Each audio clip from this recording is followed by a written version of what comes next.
Okay, my Kohler commode is making a bit of noise when it refills. The kind of noise is like a wheezing noise, and it refills kind of slow. So the research I made suggested it's most likely this Fluidmaster unit here, and you would have to take this unit off and try to clean out the sediments that is making the wheezing noise. And in order to do that, you have to shut off the water. There's a shut-off valve there. A lot of times when you use the shut-off valve, it might cause a leak there because you don't often use it.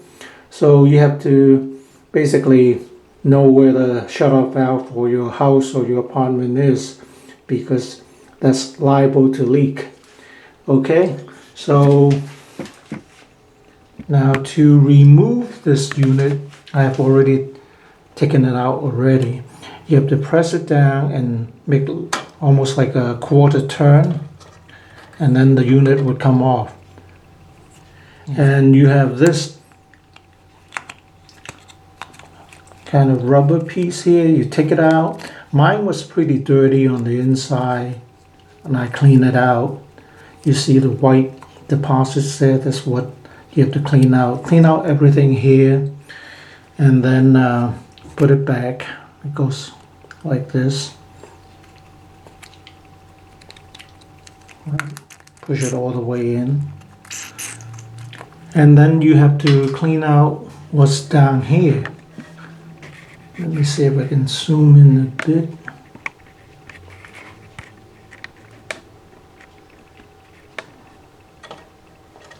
Okay, you see there's still some residue here. I just use my fingertip. Just clean off the obvious dirt in there. Otherwise, you might have a leak.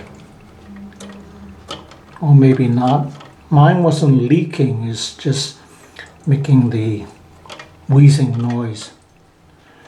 Okay, so you clean off whatever dirt you can find here. And then the next thing is you have to flush the valve. So water will come out from here. So you have to use a cup and cover it. And then you turn the shut-off valve back on slowly.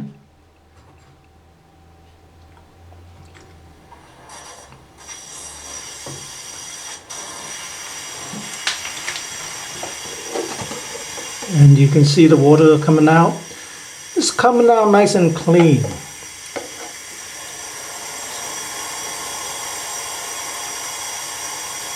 So let it flush for like half a minute or so. And then shut off the valve again.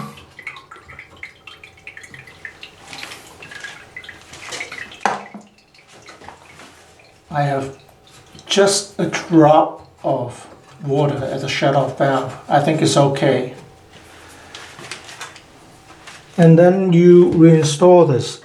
I unhook this part here, the hook to the arm here. So I'm just going to put it back. And then I'm going to reassemble it.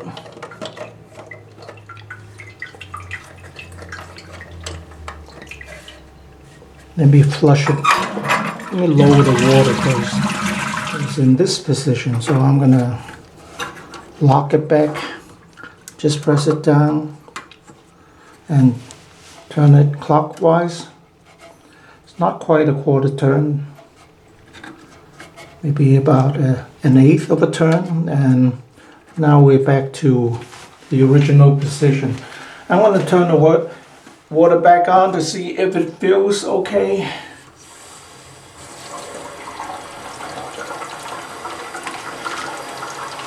And you check the water level. There's a line here.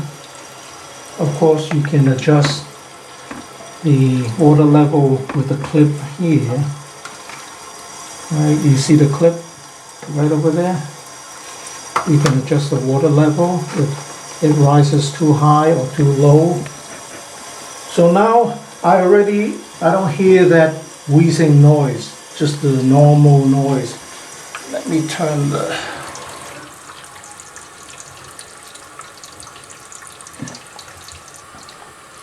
check everything, put a piece of paper towel underneath. I did have a couple of drops. Okay, so predictably after you use your shutoff valve, you might have a very tiny leak like I did. There's a drop of water every few seconds. Okay, so this is how I tighten the packing nut.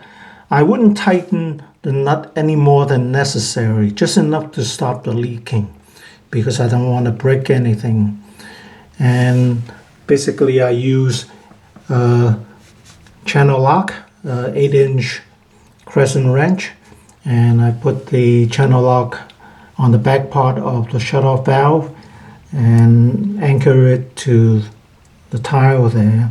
And I hold the wrench with the left hand, and the adjustable part of the crescent wrench facing up, because I'm tightening it, turning the nut clockwise.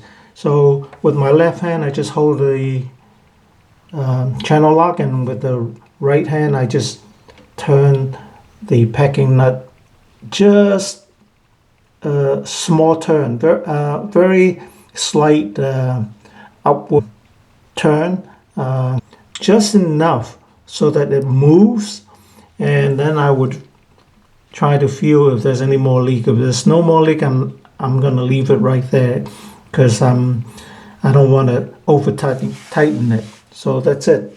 If it still leaks, tighten it a little more. That's it, and it should be okay. And afterward, put a piece of toilet paper there and see if there's anything.